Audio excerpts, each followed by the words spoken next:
नमस्कार, सलाम, आदाब। मैं हूं शाहरुख और स्वागत करता हूं आपका अपने YouTube channel Khan education hub पर। आज के अपने इस वीडियो में हम एक बहुत ही महत्वपूर्ण टॉपिक रिट के बारे में बात करेंगे। जी हां, अभी हाल ही में 7 फरवरी को सरकार ने रिट लेवल सेकंड को रद्द कर दिया था। तो इसे वापस बहाल करने के लिए रिट के परीक्षार्थियों द्वारा कलेक्ट्रेट पर प्रदर्शन किया गया और बोले कि परीक्षा रद्द कर देना समस्या का समाधान नहीं है, सरकार को अपने फैसले पर दोबारा विचार करना चाहिए। रिट लेवल सेकंड को रद्द कर देने के बाद जगह जगह धरना प्रदर्शन हो रहे हैं, कलेक्ट्रेट पर लोग प्रदर्शन कर रहे हैं, मुख्यमंत्री के नाम ज्ञापन भी दिया जा रहा है।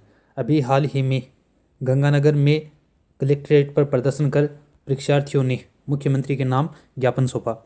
इस पर एक याचिका हाईकोर्ट में लगाई गई है कि रिट लेवल सेकंड को फिर से बहाल किया जाए।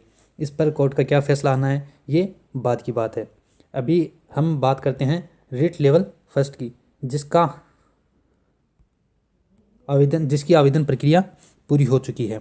इसमें कुल 15,500 पद हैं और 1,25,000 विद्यार्थियों ने इसके लिए आवेदन किया है। एक पद के लिए 8 अभ्यर्थियों की कतार है। भास्कर न्यूज़ के अनुसार 30 मार्च तक इन अभ्यर्थियों को नियुक्ति दे दी जाएगी और अगले सप्ताह कट ऑफ आने के पूरे चांस हैं। 15 दिन दस्तावेज सत्यापन के लिए विद्यार्थियों को दिए जाएंगे। इसके बाद मेरिट बनेगी, वह जिला आवंटन किया जाएगा।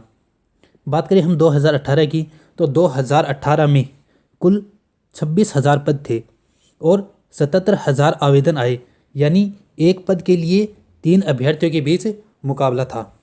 वहीं स्थिति अगर 2021 की बात करें तो 3 साल में 50,000 अभ्यर्थियों की संख्या बढ़ी है। दस्तावेज सत्यापन के लिए 2 गुने अभ्यर्थियों को बुलाया जाएगा और एक पद के लिए, जो रिट 2021 है उसमें एक पद के लिए 8 विद्यार्थियों के बीच में मुकाबला होगा।